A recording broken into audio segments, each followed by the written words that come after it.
बोलिए श्रीमद् भगवद गीता की जय। बोलिए कृष्ण भगवान की जय। बोलिए विष्णु लक्ष्मी की जय। चौथे अध्याय का माध्यम।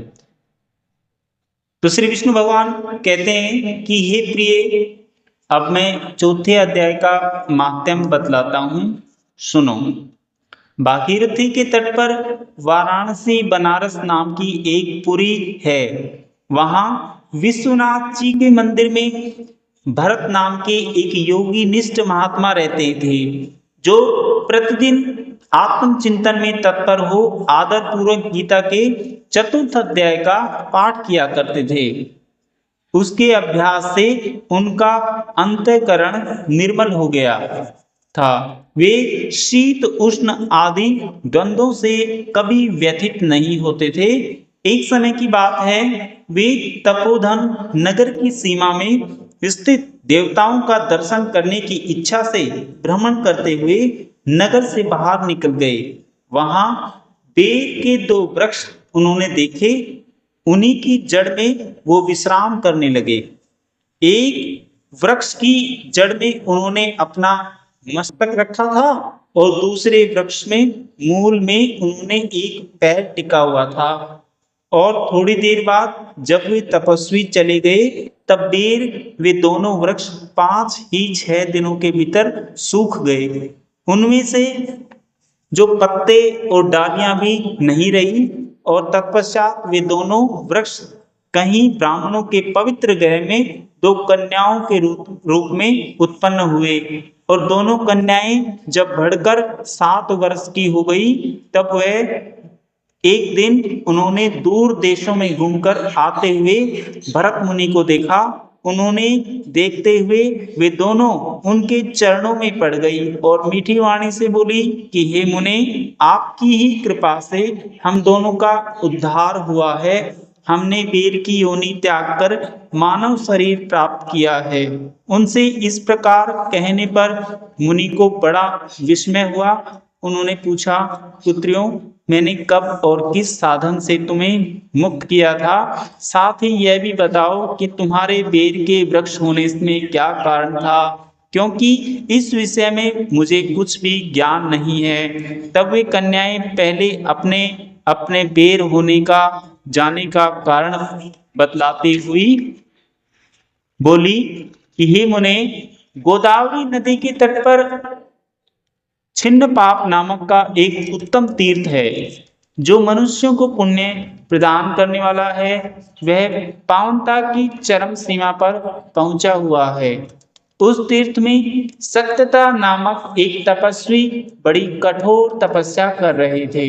वे ग्रीष्म ऋतु में प्रज्वलित अग्नियों के बीच में बैठते थे और वर्षा काल में जल की धाराओं से उनके मस्तक के बाल सदा भीगे रहते थे, तथा जाड़े के समय, सर्दियों के समय जल में निवास करने के कारण उनके शरीर में हमेशा रोंगटे खड़े रहते थे।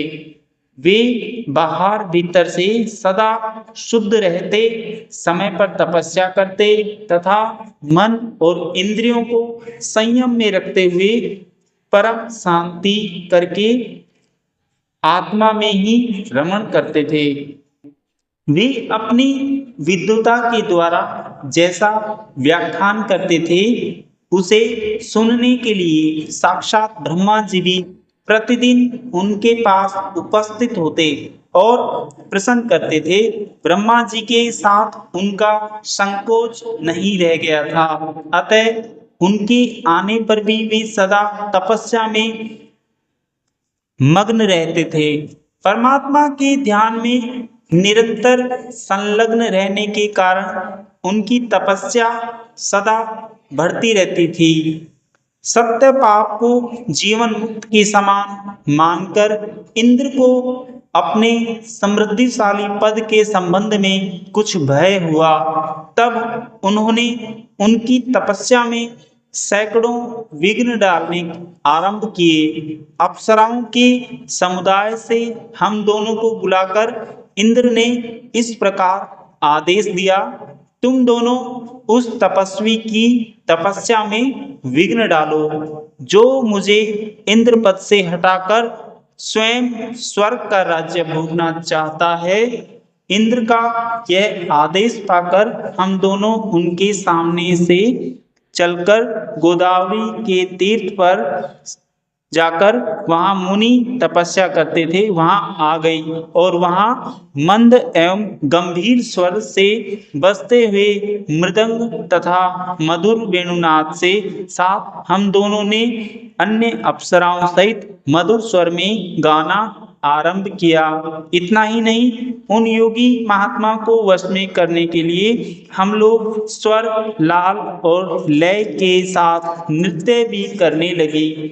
बीच बीच में जरा जरा सा अंचल खिसकनी और उनकी हमारी छाती भी दिख जाती थी। हम दोनों की उन्मत्त गति काम भाव का उद्दीपन करने वाली थी, किंतु उसने उन निर्विकार चित्त वाले महात्मा के मन में क्रोध का संचार कर दिया। तब उन्होंने हाथ से जल छोड़ करके छिड़क करके हमें क्रोध पूर्वक साप दे दिया कि अरे तुम दोनों गंगा जी के तट पर बेर के वृक्ष हो जाओ। यह सुनकर हम लोगों ने बड़ी विनय के साथ कहा कि हे महात्मन, हम दोनों पराधीन थे, अतः हमारे द्वारा जो दुष्कर्म बन गया है उसे आप क्षमा करें और माफ करें, क्योंकि कहकर हमने मुनि को प्रसन्न कर लिया।